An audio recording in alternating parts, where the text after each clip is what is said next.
Now, the DEA administrators, Anne Milgram, she's here in studio in New York. Good morning to you. Good morning. And thank you for your time. Thank you. We're reading about the Sinaloa cartel. I think it's probably the best known cartel.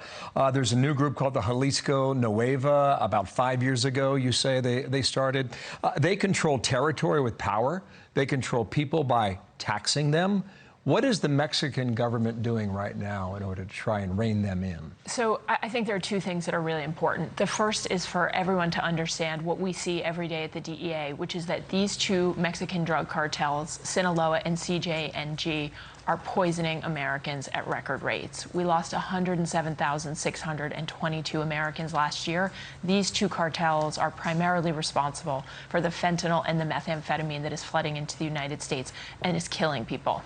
The second piece on Sinaloa and CJNG is that these two cartels essentially are working from China, where they are purchasing these chemicals that they're using now to make into fentanyl and methamphetamine.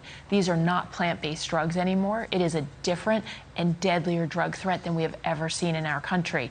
Those two cartels are operating throughout Mexico. Sinaloa in 15 of the 32 Mexican states, CJNG, as we call it, in 23 of those 32 states. They're essentially working openly in Mexico to take those chemicals and synthesize the fentanyl meth. Two questions on that.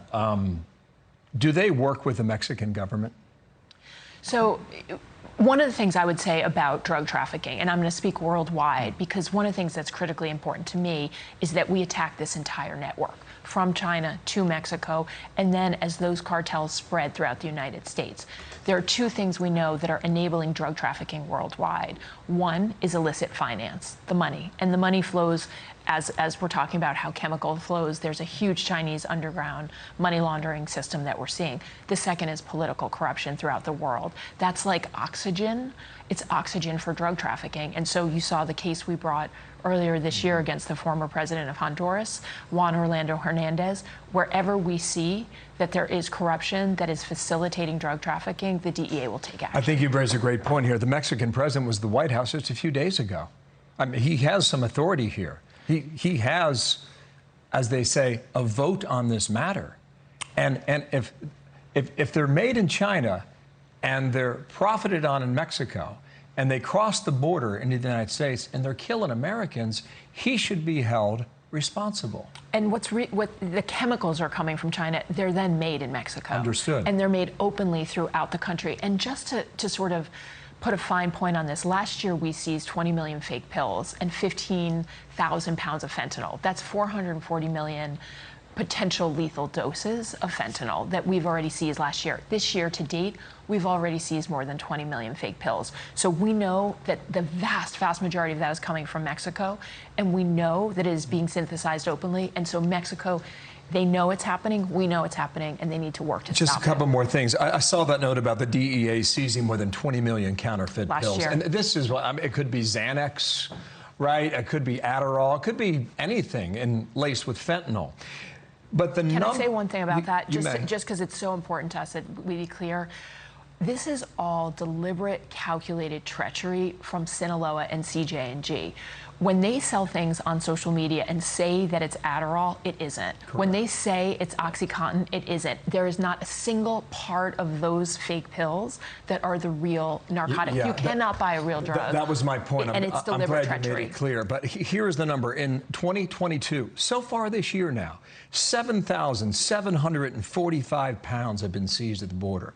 And now you have to ask how many more got through that are getting into our counties and our cities all over the country. This is stunning to me. 60 milligrams of heroin is lethal, but only 2 milligrams of fentanyl is lethal. Right, right. And that's part of, I think, what we're seeing, which is, first of all, since it's all chemically based, there's the only limit on how much fentanyl can be made is how many chemicals these cartels can get. Right? And so it's not plant-based. There's no growing season.